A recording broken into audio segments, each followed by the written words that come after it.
Assalamualaikum warahmatullahi wabarakatuh. Good morning, students. How are you today? Fine. Alhamdulillah. Well, okay, welcome back to my class, English Literature class for the 10th grade. Oke, untuk kelas 10 ya, Bahasa dan Sastra Inggris. Nah, sekarang kita langsung saja. Yes, today we are going to discuss about the material about proverb, riddle, and song. Jadi kita akan membahas materi tentang proverb, riddle, and song.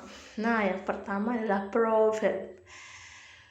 In our culture, have you heard this expression? Kamu pernah mendengar ekspresi ini? Dalam keseharian kamu misalnya, hemat pangkal kaya, besar pasak daripada tiang, atau ada udang di balik batu. Pasti pernah ya. Nah, ternyata dalam bahasa Indonesia itu dinamakan pribahasa. Sedangkan dalam bahasa Inggris itu dinamakan proverbs. Jadi proverbs itu adalah pribahasa. Gitu. Every culture has a collection of wise sayings that offer advice about how to live your life. These sayings are called by proverbs. Nah, wise sayings, silahkan di underline, please underline.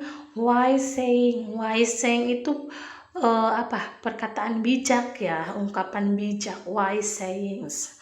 For example, time is money. Waktu adalah uang. Kenapa disebut uang? Karena berharga gitu. Waktu sangat berharga atau penting. Maka manusia harus menggunakan waktu sebaik mungkin. Gitu. Proverb itu peribahasa ya. Atau misalnya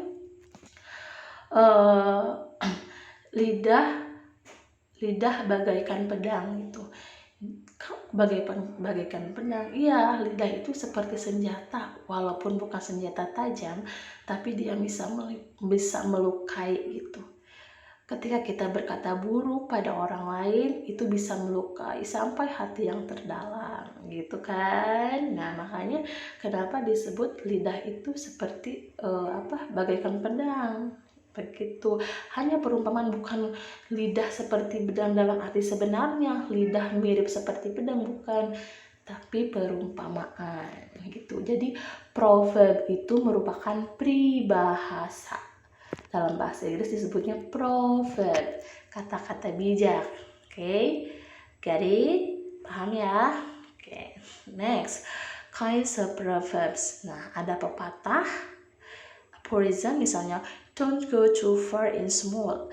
Persoalan kecil jangan dibesar-besarkan. Gitu. Seperti itu.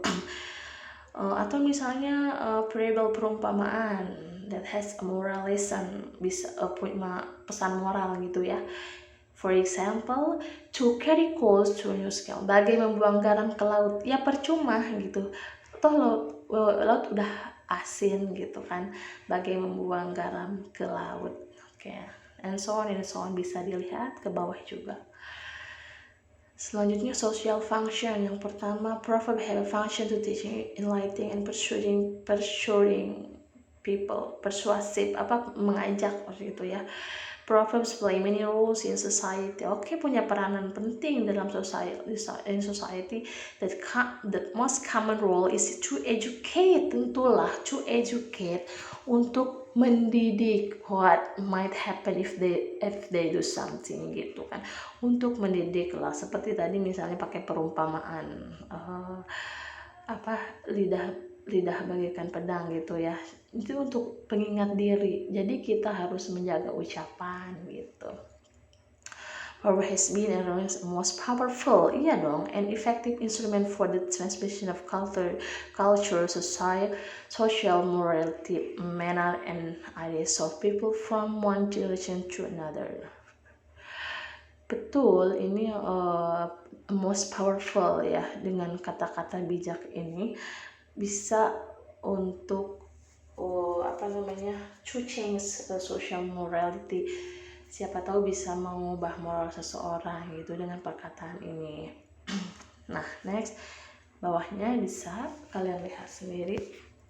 Proverb and proverbial saying have for centuries been equally popular with all nations despite their regional diversities and clearly nih ya for the impact to have made and so on and so on. Jadi tentu social function atau verb itu proverbs, perumpamaan atau peribahasa itu untuk to educate, untuk mendidik gitu, to educate social society gitu ya, untuk mendidik sih intinya, untuk mendidik melalui kata-kata seperti itu. Kayak waktu ada luang, jadi kita harus menggunakan waktu sebaik mungkin. Time is money, kita harus menggunakan waktu sebaik mungkin.